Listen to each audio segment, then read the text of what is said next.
morning, Mr. Kids. Guys, andito ako sa gawaan ng sasakyan. Dito lang dito sa JM2. Dito kami lagi nagpapagawa ng sasakyan. Yan, pinagagawa ko yung aming sasakyan. Yan o. Yan, napacheck yung aming sasakyan. Ito yung aming sasakyan. Yan.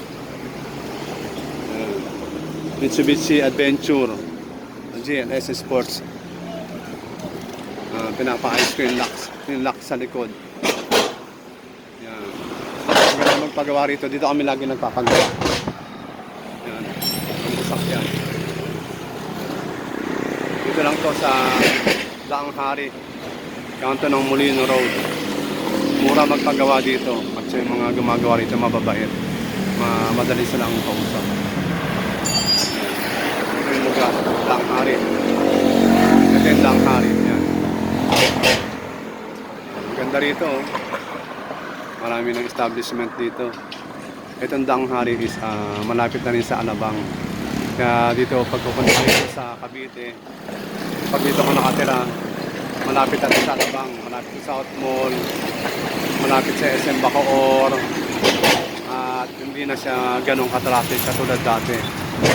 At meron na siya mga tulay. At isa pa, hanggang dito, matatapos na yung LRT extension mula Baclaran hanggang Cavite. At marami dito mga diversion road papuntang Cavite, kaya wala nang ganong traffic dito.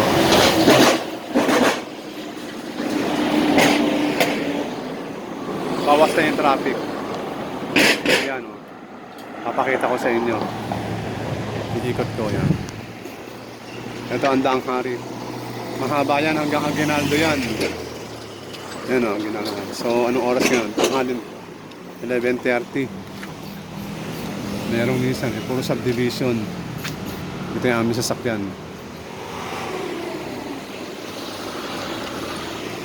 Ayan si JM2.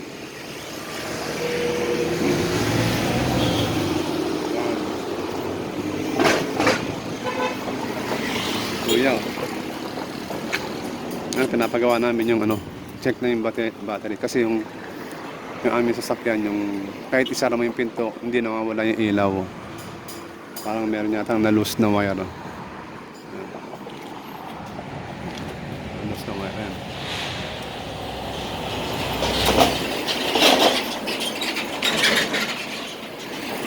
Presko dito sa lugar na dito. Kasi mahangin.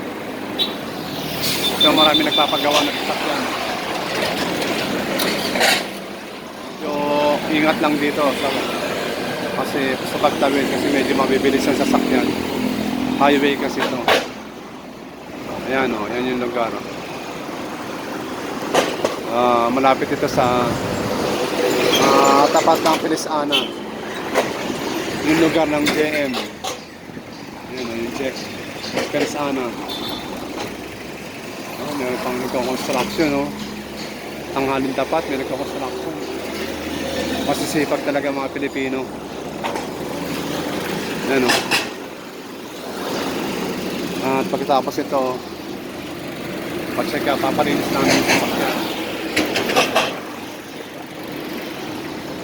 Itong model ng aming sasakyan ay 2016. GLS Sports Adventure. Manual and diesel.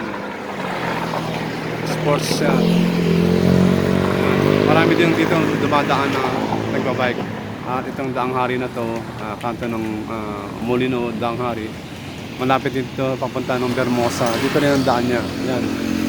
Yan. Kung titignan nyo, yung dulo na yon, yung paglampas ng welcome, papunta na ng Bermosa yan. Marami nag-jogging papunta doon.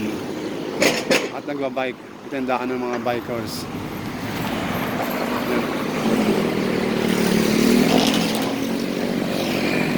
Yan o, ganda rito. Maganda rito mag-bike. Mahaba ito hanggang Aguinaldo. At yung iba, pag nagbabike sila, dito sila dumadaan papuntang Tagaytay. At dumadaan sila ng Molino Road. Molino Road sila. So, ito marami. Meron pa isang gawaan dito ng mga sasakyan. Kaya lang medyo parang yung pinagpapagawaan namin, marami nagpapagawa. Dahil siguro sikat itong gawaan dito, itong pinagpapagawaan namin. Ayan. Ayan, oh. Ngayon, medyo makulimlim na. Ayan. Kaya, kung taga Cavite kayo, o kung saan man lugar kayo dito sa Cavite, gusto nyo makakita ng murang paggawaan ng sasakyan, dito kayo sa JM2, Daang Hari, malapit sa Vallejo Place Subdivision. Mura lang dito. Magagaling pa yung mga mekaniko nila dito at mga babae. So hanggang doon na lang. Sige, ang sasakyan. So hanggang dito na lang. At magandang tanghali sa inyong lahat at magandang araw. Ngayon ay January 10. So ingat lagi tayo, lalo sa pag-drive, yung mga driver. Huwag magmamaneho ng lasing at huwag masyadong kaskasero at huwag mainitin ang ulo. Sige, God bless you all. See you. Ako si Kuya Kids ang sabi, Jesus loves you all. Yan, ito paano ba?